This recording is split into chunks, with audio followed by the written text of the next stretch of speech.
na família.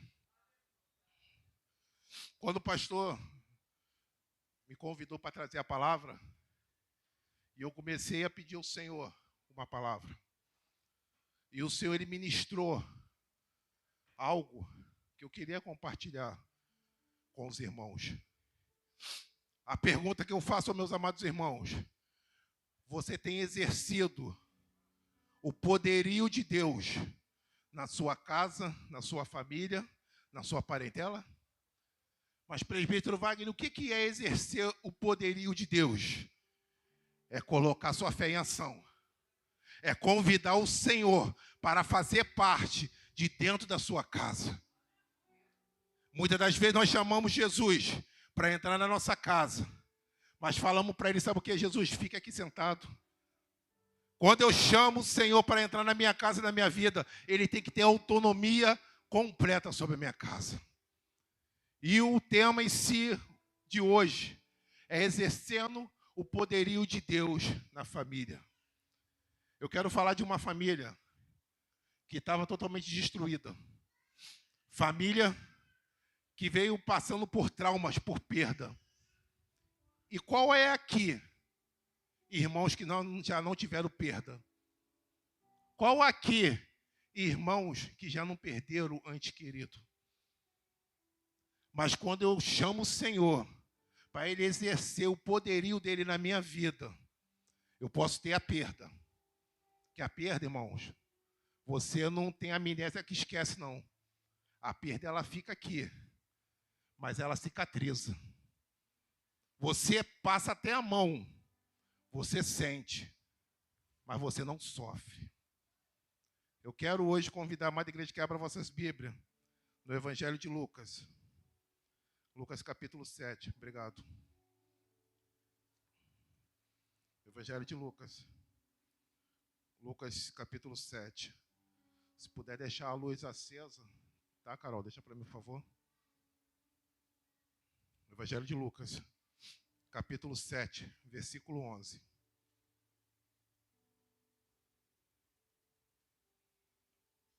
Eu quero falar sobre uma mulher que a ótica humana perdeu tudo. Mas uma coisa que eu quero falar para você. Fala para o irmão que está do seu lado assim, ó. Quando Jesus chega, nós entramos numa guerra, profetizamos, e nós estamos falando assim para o nosso irmão. Eu sei que eu estou ficando sem voz aqui, eu creio que os irmãos também ficaram sem voz quando começamos a clamar. Mas vamos usar aquela bateria reserva que nós temos. Sabe o que é? É ato profético. Fala assim para o irmão que está do seu lado. Quando Jesus chega, algo de novo acontece. O que era morto se torna vivo. Quando Jesus ele chega, algo acontece. No livro do Evangelho segundo Lucas, capítulo 7, versículo 11. Vamos estar lendo aqui alguns versículos. E aconteceu, pouco depois dele ir à cidade chamada Naim. E com ele iam muitos dos seus discípulos e uma grande multidão. E quando chegou perto da porta da cidade, eis que levavam um defunto, filho único de sua mãe, que era viúva, e com ela uma grande multidão. Vendo-a, o Senhor moveu-se de íntima compaixão e disse a ela, não. Vamos repetir de novo essa parte aqui. E disse a ela, não. Eu peço aos irmãos, se o irmão deixa a Bíblia aberta, que nós vamos passear um pouquinho. A palavra que o Senhor colocou no meu coração fala sobre traumas, sobre perdas. Como nós falamos aqui no início, quem é aqui que nunca perdeu? Quem é aqui que não carrega um trauma? Eu tenho um trauma de subir em goiabeira, principalmente quando ela está molhada. Misericórdia. Tempo de moleque, pulei o muro do vizinho, subi na goiabeira, tinha acabado de chover, subi na goiabeira, cheguei lá em cima, só escutei aquele estalo assim, ó, tac. fui tentar segurar, caí junto, quebrei o queixo. Depois, meus pais foram me levar para o hospital, depois de quase 5 horas depois que tinha cortado, a anestesia pegou, meu pastor. Imagina só, eu tenho aqui, ó, eu tenho a cicatriz. Me dói? Não. Mas quando eu passo a mão, eu me lembro do que foi. Cada um de nós já passamos por perda, por trauma. Mas eu quero falar aqui sobre uma mulher que ela teve uma primeira perda. A Bíblia não relata o período dessa perda entre o marido e o filho. Mas uma coisa que o escritor Dr. Lucas deixa bem claro, que ela era viúva e tinha um único. Eu fico imaginando aquela mulher quando sepultou, filho, o seu marido. Talvez ela chegou e falou assim: como que vai ficar minha vida? Quem vai me sustentar? Quem vai me proteger? Perdi aquele meu companheiro de longas datas. Ela tinha uma ferida. Ela fez aquele cortejo, meu irmão Rosângela. Aquele cortejo, aonde muitos ali chorando, muitos ali consolando. E de novo ela passa para aquele mesmo cortejo. A Bíblia vem dizendo no Antigo Testamento que o filho varão mais velho, ele tinha que assumir o quê, meu pastor? O papel do pai, para suprir a necessidade da mãe. Talvez aquela mãe, aquela mulher que a Bíblia não relata o nome dela, ela pensou: eu perdi meu esposo, mas eu tenho o meu filho. Imagine só, passa-se anos, mas não sabemos quantos anos em si, e ela volta àquele mesmo trajeto. Mais uma perda, mais um luto, mais um trauma. Se nós formos ver no capítulo 7, Jesus está vindo de Cafarnaum, que ele faz um grande milagre. Ele cura o servo do centurião de Cafarnaum. Jesus, ele chega e ele decide passar por onde? Por Naim.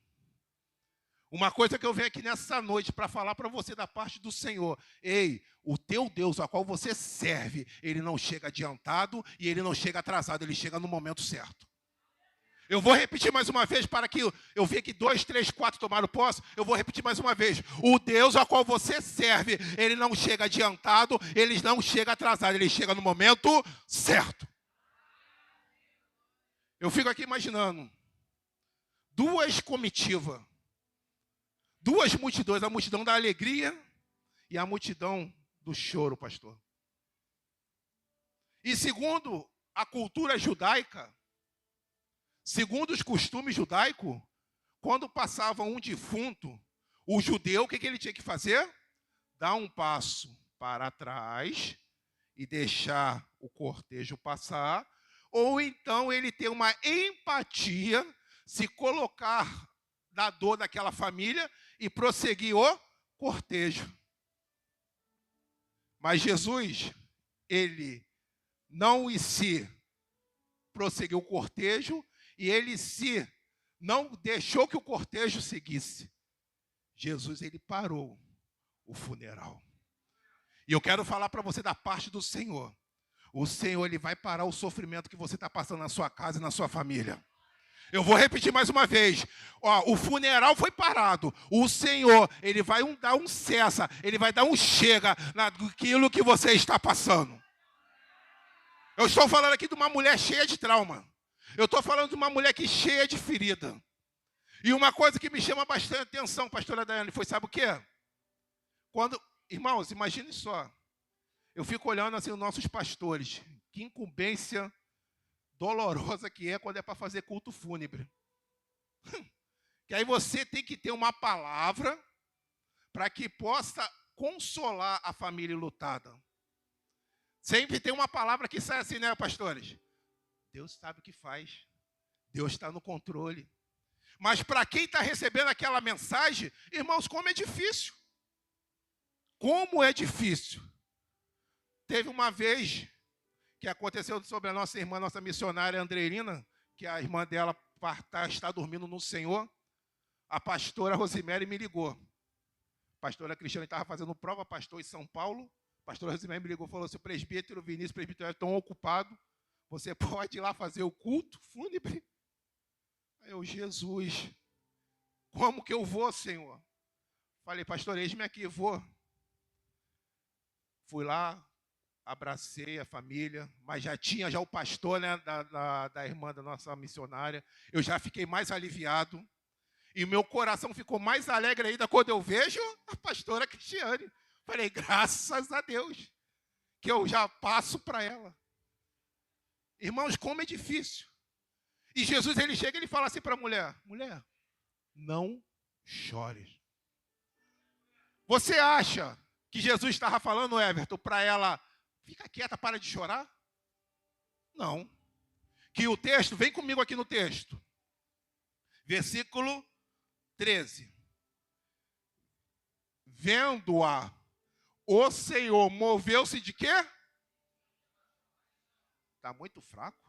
E vendo-a, o Senhor se moveu-se de quê? Sabe o que o Jesus queria dizer para aquela mulher naquela hora? Ei, não chore, o seu filho vai ressuscitar. Eu vou repetir de novo aqui, ó. 2 aqui tomaram, pegaram posse. Jesus, é que Jesus estava falando para aquela mulher: ei, não chore, o teu filho, ele vai ressuscitar. O que eu quero dizer para você nessa noite: ei, as tuas lágrimas não estão caindo no chão e está se dissipando, não. O Senhor, ele está colhendo e ele diz: ei, eu estou no controle. Ei, o que você está passando é um aprendizado, que eu tenho controle de tudo. Quero falar de trauma. A mulher viúva perdeu o seu único filho e Jesus, ele fala: não chores. Mas o que eu quero falar para você nessa noite: aquele que te prometeu, ele é fiel para cumprir. Eu não enxergo o que está ali no portão, mas o Senhor enxerga muito além. O Senhor, ele sabe até onde você pode suportar. E ele fala para você: ei, não chores. Jesus, ele chega em Naim, como nós falamos aqui. Ele fala assim com a mulher para não chorar. Mas o intuito não era de reprimir o choro. O intuito não era de reprimir o luto. Mas o intuito era para falar: ei, o que está morto vai ressuscitar. E eu faço uma pergunta para você: o que está morto na sua casa e na sua família? Muitas das vezes, nós matamos os nossos na nossa casa. Muitas das vezes, nós somos advogados, juízes e decretamos. Falamos que na nossa família, na nossa casa, nosso filho não tem mais jeito. Ei, quem disse que não tem mais jeito? O Senhor, ele fala com ela: ó, não chores. Eu quero fazer uma pergunta para a igreja. Eu queria a interação.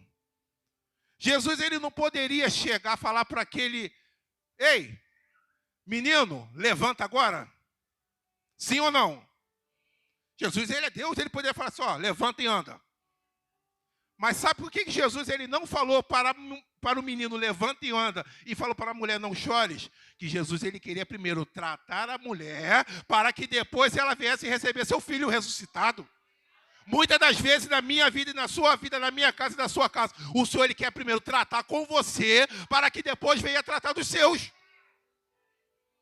Que muitas das vezes, irmãos, nós somos acometidos, hoje agora é a doença do século. É a depressão, mas tem outra doença que todo mundo fala. Quem sabe? Ó, nem precisou puxar a letrinha. Ansiedade. Esse que vos fala é um, irmão. Eles têm que pregar e têm que falar o que vive. Não adianta eu falar assim: eu não tenho ansiedade. Eu? Irmãos, quando chega dia 28, dia 29, dia 30 até dia 10, começa. A Paula, para de bater o pé. Eu dormindo, eu estou lá batendo o pé, irmão. Sabe o que? Pensando. Mas só que muitas das vezes, como eu falei, a gente tem que botar a nossa fé em prática. Sabe por quê? O que a palavra do Senhor fala? Buscai primeiro o reino do céu e sua justiça, e todas as demais coisas vos serão acrescentadas. Vede as andorinhas, elas não têm o quê? Elas não trabalham, não fiam, mas o Senhor, ele faz o quê? Ele dá o mantimento, ele dá a provisão. Mas só que muitas das vezes nós queremos enaltecer a nossa ansiedade, a nossa depressão, os nossos problemas, e diminuirmos ao Deus ao qual nós servimos. E o Senhor, ele manda dizer, sabe o quê? Ei, confia em mim. Deixa eu tratar a sua ferida. Jesus, ele podia falar, menino, levanta. Ele poderia, que ele é Deus. Mas ele primeiro queria tratar a ferida, as emoções daquela mãe. Ele queria tratar a ferida interna daquelas mães. Sabe por quê, irmão? Quantas das vezes nós sorrimos? Ainda mais agora que não está mais usando máscara, agora a gente mostra a nossa feição. Quantas vezes estamos rindo por fora, mas por dentro o nosso coração está sangrando, por dentro o nosso coração está despedaçado, por dentro só Jesus sabe. Mas ele fala, ei, não chores. Jesus, ele chega, ele fala primeiro, ele trata com a mulher. Segundo passo, Jesus, ele toca no caixão. E o terceiro, o garoto ressuscita. Mas para que o garoto venha ressuscitar, precisa de um processo. E o primeiro processo, Jesus, ele vai tratar com aquela mulher. Fala para o irmão que está do seu lado assim, ó. Deixa Jesus te tratar.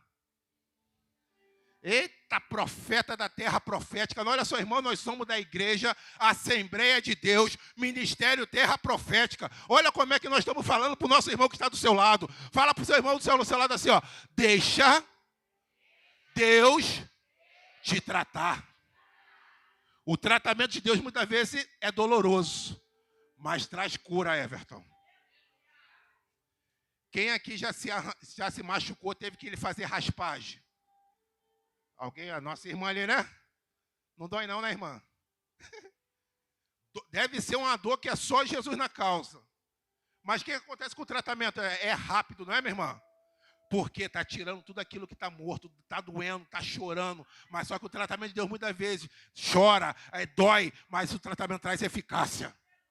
Deixa Deus te tratar. Nós vimos aqui, primeiro processo, Deus trata com a mulher.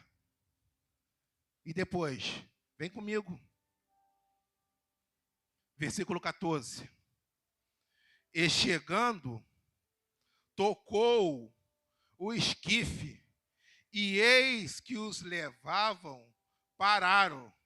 E disse, jovem, eu te digo, levanta-te. Eu quero dividir esse versículo aqui em duas partes, Everton. A cultura judaica fala que defunto, a pessoa morta, é algo que é impuro. E quem poderia, se existia pessoas responsáveis para tratar desse tipo de trabalho, e os sacerdotes. Quando morria uma pessoa dentro de casa, o sacerdote ele tinha que ir na casa daquela pessoa e fazer a purificação. Eu quero falar para você, Jesus ele não é doido, ele sabia o que estava fazendo. Jesus, ele chega, ele vai lá e tocou. E uma coisa que me chamou bastante atenção, meu pastor Wagner, foi sabe o quê? Que quando Jesus tocou, aquelas pessoas que estavam carregando tiveram que parar. Uma coisa que o Senhor ministrou no meu coração. Muitas das vezes, tem pessoas que estão falando, está levando o caixão da tua família, falando, sabe o quê? Não tem mais jeito, vamos continuar rindo. Mas quando Jesus, ele chega, aquele que está falando tem que parar. Eu vou falar mais uma vez, ó. Talvez estão falando, sabe o quê? Não tem mais jeito, não tem mais chance. Estão lá carregando. Mas quando Jesus toca, tem que parar. Jesus, ele tocou. Muitas das vezes, nós precisamos que Jesus toca.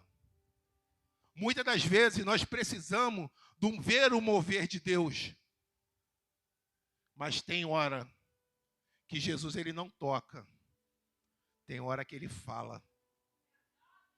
Tem hora que Jesus fala, mas tem hora que ele toca. Deixa o tratamento de Deus acontecer na sua casa, na sua família. Muitas das vezes nós queremos ver algo sobrenatural, ver línguas descendo, fogo caindo, mas muitas vezes Deus quer trabalhar na sua vida, na sua casa, na sua família, no silêncio. O Senhor pelejará por vós. E vós, ó, muitas das vezes nós queremos ganhar a nossa casa, os nossos no grito. Muitas das vezes nós queremos ganhar a nossa casa, a nossa família, o nosso cônjuge na força do nosso braço. Ei, quem peleja pela sua casa, quem tem o controle da sua casa é o Senhor. E o Senhor aqui, ó, ele chega, ele toca. Mas quando ele toca, ele libera uma palavra. Ele fala assim, ó, jovem, te digo, levanta-te. Mas para que isso tudo venha acontecer, teria que ter primeiro o tratamento. Aquela mãe, aquela mulher que a gente não sabemos o nome dela, ela foi tratada, ela foi curada, ela foi liberta. E talvez na sua casa ainda não aconteceu ainda o processo da salvação da sua parentela, dos seus familiares, que o Senhor está querendo tratar com você primeiro. Deixa o Senhor tratar. Deixa o Senhor, muitas das vezes nós cantamos. O louvor é tão bonito quando canta, o ministério de louvor quando canta, eu acho maravilhoso. Mas será que muitas vezes nós vivemos o que cantamos? Tem um louvor que fala assim, entra na minha casa, entra na minha vida, mexe. É tão bonito, mexe Jesus com a minha estrutura. Mas será que quando Jesus ele chega, ele entra, ele quer mexer na tua estrutura, será que você deixa? Será que quando você fala, Senhor, entra na minha casa, entra na minha vida, pode mexer na minha estrutura, aí quando começa o aperto de Jeová, começa aquele ai, começa aquele ui, Jesus, o que é isso? Talvez aquela mulher, como eu falei, tão desiludida, tão assim, ó, minha vida acabou. Mas quando Jesus ele chega, ele transforma. Quando Jesus ele chega, aquilo que estava morto torna-se vivo. Aquilo que é a palavra que é lançada contrária, a palavra de morte, se torna a palavra de vida. E eu quero profetizar na sua família.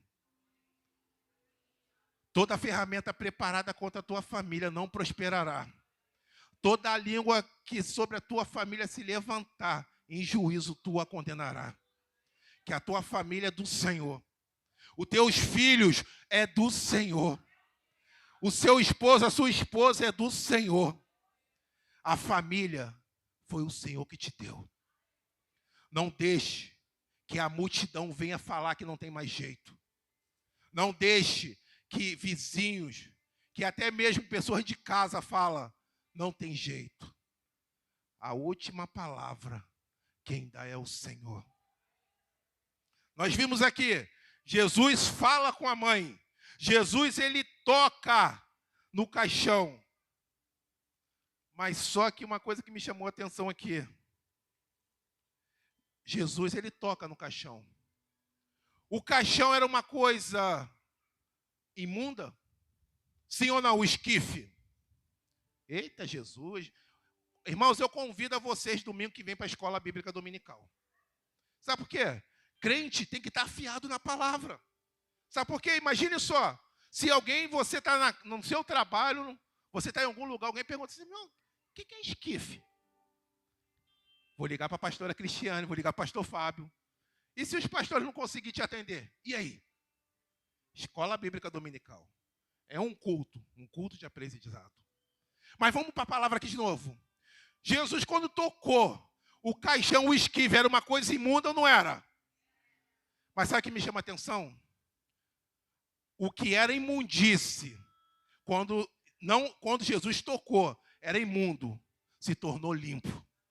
Eu vou repetir mais uma vez. Aquilo que era imundo, quando Jesus tocou, se tornou limpo. E Jesus, como ele é poderoso, aquilo que Jesus tocou, a imundície não pegou em Jesus.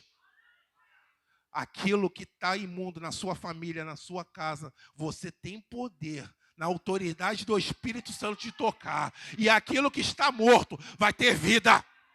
Que você carrega a presença. Você carrega a presença do Senhor. Olha só, irmão. Aquilo que contaminava, não contaminou Jesus. Mas aquilo que Jesus tinha, trouxe vida para aquele jovem. O diabo, ele tenta te chamar por apelido, por outras palavras. Jesus, olha só, no início aqui, ó, no versículo 12. E quando chegou perto da porta da cidade, eis que levavam um, quê? Defunto. O diabo, ele te chama com palavras pejorativas, por adjetivo. O Senhor, ele te chama pelo nome. Vou repetir mais uma vez. O diabo, ele te chama por um adjetivo pejorativo. Mas o Senhor, ele te chama pelo nome. O Senhor, naquele momento, quando o menino falou, menino, levanta-te. Ele poderia muito bem falar, defunto, levanta. Mas não, ele falou, menino, levanta. Há poder na palavra que sai da sua boca. Há poder na palavra que sai da sua boca. Enquanto muitas das vezes nós abrimos a nossa boca e emprestamos a nossa boca para o diabo, para murmurar, para reclamar, nós temos que começar a usar a nossa boca para profetizar. Ezequiel, poderão reviver esses ossos? Senhor, mas ele está sequíssimo. Ezequiel, estou perguntando, poderão reviver esses ossos? Senhor, tu o sabes. Então Ezequiel profetiza. Profetiza. E a palavra do Senhor vem dizendo, e assim profetizei como o Senhor me deu ordem. A palavra de ordem já saiu do altar para a sua vida. A palavra de ordem de vitória já saiu. Só basta você tomar posse. E só basta você colocar sua fé em ação. Nós temos que profetizar. Nós temos que exercer a fé. Nós não somos chamados de cristãos. Nós não somos chamados de crente. Eu quero fazer uma pergunta a vocês. Eu sou evangélico dos anos 90 para cá.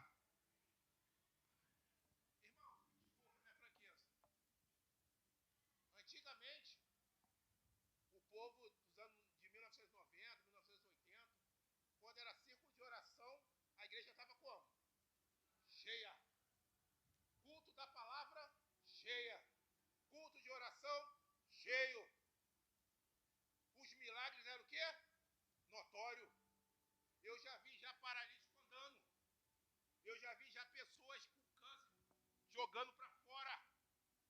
2023. Aonde estão os milagres? Aonde estão os milagres? Eu pergunto para a amada igreja nessa noite. Quem mudou? O Deus a qual você serve ou você que mudou? Isso serve para mim também. Isso serve para mim também. Quem mudou? Eu mudei ou o Deus a qual eu sirvo, ele mudou? O Deus a qual eu sirvo, ele continua o mesmo. Eu sou o alfa, o ômega, o princípio e o fim. Ele não muda, ele é imutável, mas quem muda sou eu e você. Nós somos de uma geração instantânea. Nós queremos tudo para ontem, meu pastor Gilmar. Nós queremos tudo em 5 minutos. Se o Senhor não fizer em 5 minutos, eu faço beicinho e vou embora. Se coloca no caso dessa mulher. Perda, 2 perdas. Aquela mulher poderia muito bem falar, sabe o que para Jesus? Não é o Senhor? O Senhor está falando para mim não chorar? Não é o Senhor que está passando por isso? Mas ela deixou ser tratada. Ela deixou ser tomado posse de uma palavra. Muitas das vezes, irmãos, eu fico assim, não é entristecido, eu fico preocupado com meus irmãos. Que muitas vezes a palavra é liberada do altar, a palavra é proferida, minha pastora Rosemary, e a igreja não toma posse. E queremos jogar a responsabilidade para a nossa liderança, Everton. Não queremos tomar posse, não tomamos posse e jogamos a culpa para a nossa liderança. Aquela mulher, ela tomou posse. Aquela mulher se permitiu ser tratada. Ela foi tratada. Jesus, ele tocou. Jesus tem momento que ele toca e tem momento que ele fala. Espere o tempo dele. Há tempo para todas as coisas. Há tempo para você sorrir. Há tempo para você chorar. Há tempo para você juntar pedra. Há tempo para você se afastar. Há tempo para toda coisa. Deixa Jesus trabalhar. Ó, ele está trabalhando, ó. O homem da Galileia, ele está passando aqui, ó. Está passando, está passando, está passando. E sabe o que ele está falando? Se você tocar na minha veste, você vai sair curado nessa noite. Se você tocar na minha veste, a sua família será restaurada nessa noite. Determinação. Determinação. Muitas das vezes nós não queremos se humilhar para tocar a orla do Senhor. O Senhor, Ele quer que você chame a atenção dEle. Ele está aqui, ó, passeando. Ele está aqui, ó. A presença do Senhor é tão notória, irmão. Se os irmãos pudessem se ligar e sentir. O Senhor, Ele está aqui. Deus de manhã aqui. Irmão, que culto é hoje? Eu vou pegar a palavra aqui, eu esqueço o nome. Qual é o nome mesmo? Yasmin, desculpa, tá, Yasmin? Quem se recorda que a obreira Yasmin falou aqui no início do culto? Vê se vocês irmãos estão ligados. Eu sei que o louvor foram maravilhosos, que louvores. Mas uma palavra que ela me chamou e eu tomei posse que o pastor Fábio, Deus usando o pastor Fábio. Vamos fazer do culto hoje o nosso o quê, Yasmin? Vamos fazer desse culto como se fosse nosso último culto? Irmão, Deus começou a falar desde 8 horas da manhã, desde o café ali fora, na rua, até agora Ele está falando, Ele está ministrando, Ele está dando palavra de cura e libertação. Só basta eu e você tomarmos posse. Mas muitas das vezes nós queremos ficar atentos nas coisas do mundo, no telefone, queremos ficar muitas das vezes atentos em várias outras coisas, mas não naquele que pode resolver. O que queres que eu te faça? Ele está aqui nessa noite. Ele está aqui para declarar, para dar uma bênção para cada um. Jesus, Ele trata com a mulher. Jesus, Ele toca. Jesus, Ele fala com o menino. O garoto, ele ressuscita. Eu não sou médico não, mas o pastor Fábio, Ana Carolina, também que é da área da saúde. Quais são um dos primeiros pontos vitais quando o neném nasce? Hein? Hein? Só a pastora Rosemary sabe, né? Quais são os pontos vitais de uma criança quando nasce? Quando a criança não nasce chorando, o que o médico faz? Pim! Daquele tapinha, né? É o choro. É sentir a pulsação. Vem comigo, vem. Versículo 15. Olha só que maravilha. O Senhor, Ele não entrega para você, o Senhor não vai entregar para você nada incompleto. Ele vai entregar para você completo. Ei, o que você está passando, espera só mais um pouquinho. Ó, espera só mais um pouquinho só. E sabe por quê? Eu entrego coisas incompletas, mas o Senhor não. Ele entrega completo. Olha o versículo 15, o que diz? E o defunto assentou-se e começou a falar. O defunto assentou-se e começou a falar. O que eu quero trazer nessa noite, já caminhando para o final, que a hora voou. O Senhor nunca vai te entregar nada incompleto. O Senhor, Ele vai te entregar a sua bênção, a sua família restaurada por completo. Eu, como ministro da palavra do Senhor, eu vou pedir ajuda à minha esposa, que eu me esqueço. É quem mesmo? Eu quero fazer uma menção profética na sua vida. Você vai declarar como Josué disse: eu e a minha casa serviremos ao Senhor. Você está passando pela luta agora? Ei, você está chorando agora? Ei, você está sofrendo agora? Mas sabe o que vai acontecer lá na frente? Você e a tua casa vão cantar o hino da vitória. Você e a tua casa vão fazer um culto de ação de graça. E nós estaremos juntos para dizer que só o Senhor é Deus. Deixa ser tratado pelo Senhor, exercendo o poderio de Deus na família. Deixa Deus trabalhar. Uma coisa para me fechar aqui. Eu não sei para que eu faço esboço, cara. Tento pedir para deixar a luz acesa, mas é aquela palavra é dele. Nós, como servos, nós temos que nos preparar. Amém. Mas quem ministra, quem fala no coração é o Senhor. Eu quero fechar aqui a minha participação. Para que eu possa exercer o poderio de Deus na minha vida, eu tenho que querer. Eu tenho que ser sensível. Lembra, 15 dias atrás, que eu pedi oração por 2 jovens? Jovens Lucas e o jovem Mateus. O jovem Lucas aprove ao Senhor a recolher. Na sexta-feira, quando ele faleceu, Eu tive um sonho, 5h45 da manhã, eu acordo às 5. 5h45 da manhã eu sonhei com ele chegando no portão da casa dele, ele feliz da vida, feliz, com aquele roupão de hospital e as pernas dele toda roxa. Aí eu falei, Lucas, você já voltou, cara? Poxa, Wagner, estou tão feliz. Poxa, Jesus me curou. Cara, Jesus é muito bom, Jesus me curou, e rindo, aquele sorriso maravilhoso. Acordei, ainda mais que o ar-condicionado estava ligado, estava aquele friozinho gostoso. Acordei atrasado para o serviço. Fui voado para o serviço. Nem falei com Paula. Quando chega no sábado, 10 horas da manhã, chega a notícia que o jovem Lucas, 10 horas da manhã, a avó dele entrou no CTI. Quando a avó dele entrou no CTI, ele foi embora. O que eu quero dizer aqui?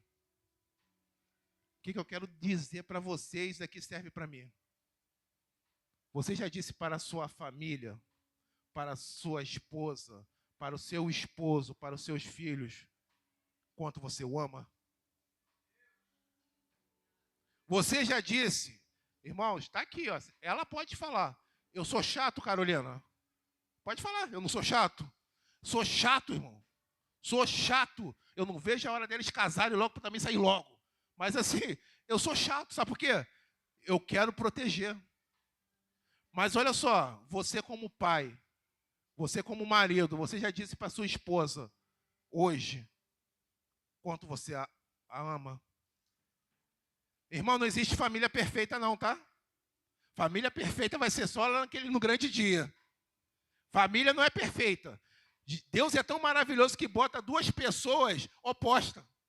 Ó, eu no altar, eu não tenho vergonha. Mas eu fora, eu não sou de falar. A abençoada ali, no altar, ela fica até com vergonha. Mas quando está fora do altar, fala a bênção. Oposto. O amor da minha vida ali, ela gosta de casa cheia. A gente somos xerox. Eu e a minha irmã, olha lá a carinha dela ali, ó. O Luiz gosta de casa cheia. Parece até irmãos. Eu e minha irmã, não. Família é um grande desafio. Olha só, Deus colocou... Hã? Não entendi, filho. Diaconisa Jussara também é a mesma coisa. Irmãs, nós somos irmãos. Mas o que eu quero trazer, irmãos? Família, olha só o projeto família. Deus colocou pessoas diferentes para que venham equilibrar. Aquele jovem Lucas que eu falei, ele tinha 21 ou 22 anos, ele era da idade da Raquel. 25. Ele tinha 25 anos. Deixou uma filhinha de 1 ano ou 2 anos. Deixou a mãe, o pai, a avó, o avô. Talvez a avó e o avô, os pais, não tiveram nem tempo de falar, sabe o quê? Filho, eu te amo. Muitas das vezes nós nem falamos isso para os nossos filhos. Nem falamos. Eu falo isso aí, está cortando em mim. Eu estou tomando uma chibatada aqui, irmãos. Que sabe que nós temos que falar o que nós vivemos. Não existe família perfeita. Eu quero que minhas filhas sejam perfeitas. Mas eu sei que eu não vou conseguir. Sabe por quê? O caráter já foi formado dela. Mas eu, como pai, eu quero proteger. Eu quero educar para quê? Para que ela não sofra lá na frente. Mas a escolha é dela. Mas o que eu quero falar para aqui, fechar, para passar para o meu pastor. Valorize os teus. Valorize seus filhos. Sabe por quê? Vocês ouviram o tiro aqui, não ouviram? O diabo, ele está querendo, sabe o quê? Levar os nossos filhos para lá. E se meu filho não tiver o amor, se meu filho não tiver o carinho, se meu filho não me sentir confiável comigo, o mundo vai abraçar. E você, desculpa, eu é Deus que está mandando falar. Então eu vou falar. Você vai chegar, tu vai chorar, como aquela viúva que chorou que perdeu seu único filho. Valorize a família. O diabo, ele falou que a família acabou. É mentira dele. Família é projeto de Deus. A família está sendo bombardeada de tudo quanto é jeito. Mas uma coisa que eu falo para você, é melhor dois do que um, que quando um cai, o outro levanta. Se hoje eu estou na presença do Senhor, eu agradeço primeiramente a Deus, mas agradeço a minha esposa. Que se não fosse a oração da minha esposa, se não fosse os puxões de orelha da minha esposa, irmão, sabe onde é que eu estava agora nesse exato momento? Sentado no meu sofá, com um copo de Guaraná natural, vendo Netflix. É verdade. Mas graças a Deus que eu tenho uma esposa, que quando é para chamar minha atenção, me chama. Quando é para me elogiar, me elogia. Quando é para puxar, quem dá aquele puxão de orelha, fala, pô, tá doendo. Mas ela tá, isso aí é amor. Valorize. O pastor vai fazer uma ministração aqui sobre casais. Quando você vir, você homem, pelo amor de Deus, para me passar para o pastor. Cadê os homens de Deus aqui? Gente, pior que está sendo filmado, tá? Pelo amor de Deus. Irmã, edita, por favor, tá? Cadê os varões, os homens de Deus aqui? Você é o sacerdote do seu lar. Você é o responsável pela sua casa. Você, eu, nós como homens, nós somos responsáveis de cuidar da nossa varoa e dos nossos filhos. Exerça a autoridade que Deus te deu. E assim eu agradeço a oportunidade, meu pastor, em nome do Senhor Jesus. Dê as palmas. Enaltece, exalta o santo nome do Senhor. Amém?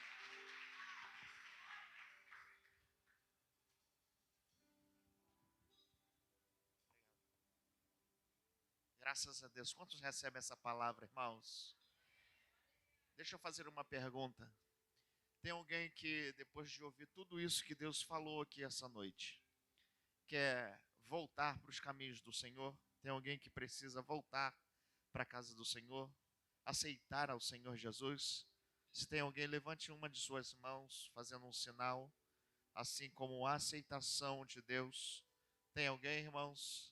Se não tem, que Deus eu possa abençoar a sua vida. Você pode aplaudir uma vez mais ao Senhor.